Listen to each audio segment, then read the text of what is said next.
අපේ database management subject එකට දාලා අපි කතා කරන questions 50. දෙවෙනි question එක තමයි අද අපි කතා කරන්න බලාපොරොත්තු වෙන්නේ. මේකෙදී අපිට සඳනු productions කියන company එකකට දාලව තමයි අපේ database එක හදන්න කියලා තියෙන්නේ. ඒ database එක හදන්න දාරෝ instructions ටික අපිට දීලා තියෙනවා. මේකෙදී අපිට ඉස්සලාම කියලා තියෙනවා සඳනු productions DB කියලා database එක හදන්න කියලා. ඒ වගේම ඊළඟට කියලා තියෙනවා අපේ ඒ database එකේ employee කියලා table එකක් හදන්න කියලා මේ දීලා තියෙන instructions පාවිච්චි කරලා. ඊළඟට අපිට මෙතන කියලා තියෙනවා product කියලා table එකක් ගන්න කියලා. ඊළඟට අන්තිම ප්‍රශ්නේ දිහා තියෙනවා අපේ product table එකේ තියෙන data repeat වෙන එක නවත්තන්න අපිට මොනවද කරන්න පුළුවන් කියලා. අපි අපේ head software එකට ගිහලා අපේ database එකට table ටික හදාගෙන අපේ අන්තිම ප්‍රශ්නට උත්තර අපි කතා කරමු. මේ විදිහට මම අපේ head software එක open කරගත්තා. අපි ඉස්සල්ලාම අපේ database එක හදාගමු. අපේ connection එක right click කරලා database එක මේ විදිහට හදාගන්න පුළුවන්.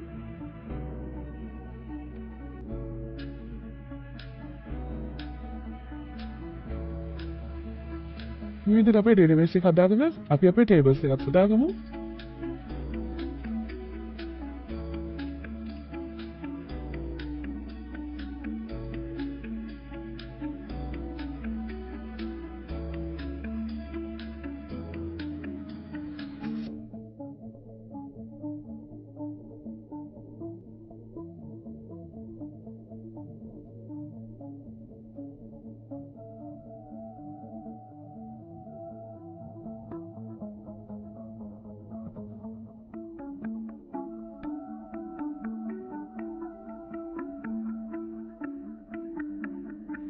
මේ විදිහට මම අපිට දීලා තිබ්බ instructions පාවිච්චි කරලා අපේ database එකේ table එක හදාගත්තා. ඊළඟට මම මෙතනින් අපේ employer registration කියන එක අපේ primary key කරගන්නවා. ඊළඟට ඒකේ default value එක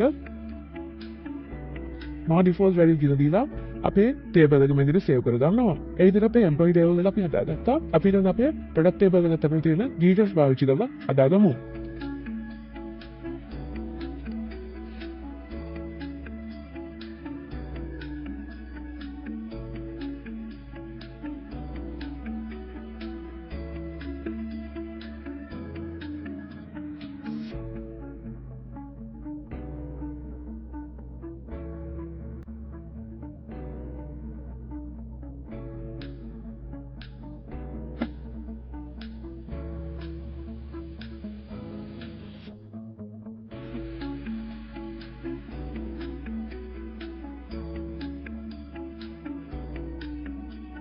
මේ විදිහට මම අපේ table එකට දීලා තියෙන instructions අනුව අපේ table එක හදාගත්තා.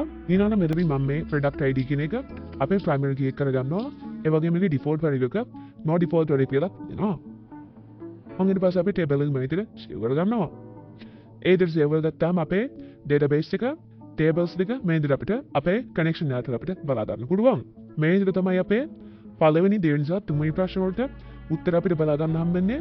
ඊළඟට අපේ හතරවෙනි ප්‍රශ්නේ අපිට අහලා තිබ්බා අපේ මේ product කියන table එකේ data repeat වෙනවා. ඒ data repeat වෙන එක නවත්ත ගන්න අපිට මොකද කරන්න පුළුවන් කියන එක ගැන. අපේ product ID සහ product name කියන එක අපිට මේ table එකේම තියලා අපිට brand කියන මේ column එක වෙනම table එකකට අරගෙන ගිහලා ඒකේ brand කියන එක repeat වෙන්න පුළුවන්. මොකද එකම brand එකේ product ගොඩක් තියෙන පුළුවන් නිසා අපි මේ brand එක වෙනම table එකක් හදාගෙන ඒ brand එක සහ අපේ product table එක අතර relationship එක හදාගත්තා. අපිට අපේ data repeat වෙන එක අවම කර ගැනීම හැකියාව තියෙනවා. මේ විදිහට තමයි අපේ question set 2 එකේ ප්‍රශ්න වලට අදාළ උත්තර අපිට බලා ගන්න හම්බෙන්නේ. අපි question set 3 එකත් එක්ක ඊළඟ වීඩියෝ එකේ හම්බෙමු.